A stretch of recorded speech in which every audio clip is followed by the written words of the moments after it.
What's up, you guys? Teddy Striker here, and recently I looked at the rankings and I realized that there's like 3 months left worth of pay-per-views this year, and there's basically seven male champions that could actually fight again in 2025 or fight if they haven't fought at all. And all the female champions could fight this year, and there's only really like 3 months worth of pay-per-views, and that's from October to December, because in September there's no pay-per-view. They're just gonna do a fight night UFC Noche. So there's pretty much October where there's gonna be two pay-per-views. UFC 320 most likely gonna be in Salt Lake City, Utah, and then UFC 321, which is probably gonna be in October in Abu Dhabi, or late October. And then you have one pay-per-view in November, which is going to be at New York, MSG. That's going to be UFC 322. And then to the end of the year, there's going to be the pay-per-view in December at Las Vegas, and that's going to be UFC 323. And there's so many champions that could potentially fight, and I really feel like the UFC could end off 2025 on a really high note. And here's what I think the UFC should do, starting with UFC 320 in early October. This is the pay-per-view that's going to be in Salt Lake City, Utah, or it might be in Las Vegas or somewhere else. But because of the fact that they went to Salt Lake City last year in early October, I'm going to assume they're going to do the same thing. So the main event of that card, in my opinion, should be Magomed Ankalaev versus Alex Pereira 2. It should be Pereira. There's been some talks about how apparently Magomed has been accepting fights with Pereira, and Pereira has been turning it down or whatever. And apparently Yuri might fight Magomed, but I think Pereira deserves the right to get an immediate rematch. He did have 3 title defenses. He saved the UFC several times last year. He's put on incredible performances. I mean, I believe all his title fight victories have actually ended in a finish by knockout. The one against Adesanya middleweight, the first title fight versus Yuri in the light heavyweight division, Jamal Hill was a knockout, Yuri 2 was a knockout, Khalil Rountree was a knockout. I feel like he definitely deserves to have an immediate rematch against Magomed Ankalaev as the main event of UFC 320. And then the co-main event for that card, in my opinion, should be Valentina Shevchenko versus Zhang Weili. To be honest, I don't really know who's there for Weili at 115. I mean, I would say there's 2 contenders there for her, but I mean, arguably they should fight. And then Valentina, she does have Natalia Silva there, but maybe one more big win, maybe Natalia Silva versus Erin Blanchfield, and then the winner of that gets the next title shot guaranteed. But regardless, I think that this is a very exciting fight, and it's a super fight. I mean, it's been in talks for quite some time now, so I'd say why not make it happen at Utah? And then the future fight is going to be Yuri Prochazka versus Carlos Ulberg.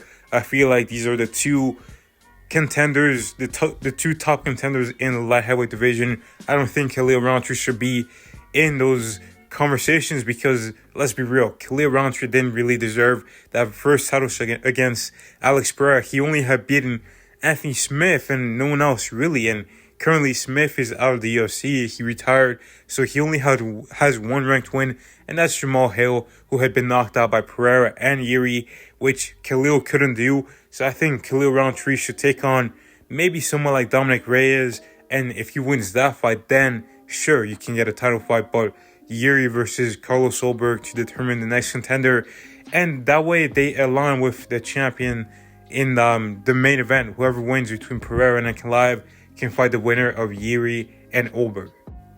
And then for the 2nd October pay-per-view, they're going to Abu Dhabi for UFC 321, and this one is a no-brainer. It should be Islam Makhachev versus Jack Della Maddalena as the main event. This is a great fight. Islam obviously is a pound-for-pound king, moving up and challenging for a second belt. It's going to be a great fight. JDM is an exciting fighter too. And for a co-main event, I think we should start having some welterweights compete on the same card. So the perfect co-main event for this is a 5-round fight between Kamaru Usman and Belal Muhammad. These guys do not like each other. They have some real beef. They can even release the Pound for Pound podcast to build up some hype. And, we can say that the winner of that fight is for sure fighting the winner of JDM versus Islam. And I feel like the build-up would just be very exciting. I mean, you can have obviously Usman and Bilal trading shots, but maybe Islam or Bilal and JDM might be talking back and forth. Maybe even Islam and Bilal, because of that Inshallah tweet, Alhamdulillah tweet that Islam said right after Bilal lost his title. And build up some momentum and build up some hype, and let's have some of these guys that are going to fight in the future fight on the same card and have a similar schedule. And then as a feature fight, I would have Umar Nurmagomedov take on Sugar Sean O'Malley. Let's have Umar back in there. He said he's only going to be coming back in October, so let's have him fight Sean O'Malley. If O'Malley wins, I think he's going to definitely need another win before he gets a title shot. If Umar wins, I feel like he might need another win, or, depending on how things work, he might be next in line after Peter Yan gets a title shot. So we'll see what happens, but I think that this would be a great pay-per-view with obviously 2 more fights. But then moving on to November, which is going to be UFC 322, let's bring back the heavyweight champion Tom Aspinall and bring the Englishman in New York to take on Cyril Gane. I feel like this is going to be a great fight. I don't think it's going to be one-sided where Tom Aspinall just blows him out the water. I think Cyril Gane actually has a chance of winning that fight, and they have a bit of a history. Tom Aspinall tried to come to Paris and call out Cyril Gane, but that didn't really work out too well. But they have a little bit of a history. I feel like Cyril Gane should be next in line at heavyweight. He's the most exciting contender to take on Aspinall. And for the co-main event, I would have Kayla Harrison versus Amanda Nunes. I feel like this is a super fight. I feel like Amanda Nunes is going to win, but there's a lot of build-up. Both of these are the best women in the bantamweight division by far. And I think it's just going to be a great fight and a great opportunity for Amanda Nunes to come back at the Garden. And then for a feature fight, we need something big. And why not have the 2 former middleweight champions go at it again? Sean Strickland versus Israel Adesanya 2. Adesanya has been calling him out all year. He wants Strickland bad. And let's do it. Let's run him back. There's no one else for Strickland to fight. Whitaker's booked.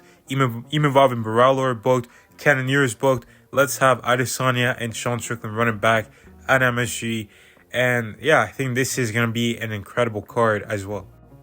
And then to end up 2025, let's bring back the Matador, Ilia Topuria, to take on Arman Tsarukyan, not Paddy Pimblett, because the Arman fight is much bigger than the Paddy fight in my opinion. I feel like it's a much better fight, a lot more competitive, and Arman is the rightful number 1 contender, and we can't have him, go a year without fighting. I mean, Paddy fought Chandler to get a title shot. I mean, no way. Like, I don't want to see that. Like, I get it. He's a big name and everything. They have some beef, but it's not really real beef, because I saw Paddy go and shake Ilia Topuria's hand at one of the weigh-ins, so that just kills the hype. Whereas Arman actually isn't going to be doing that. Like, he literally tried to fight Bobby Green backstage, and he tried to confront him. He pulled up on him, and he's not going to be shaking hands with Ilia. That's going to be a heated build-up. They're both going to be talking trash. There's not going to be this, like, fake sort of trash shot, because, we've seen Paddy and Ilia shake hands, and we know that Paddy would get slept in one round.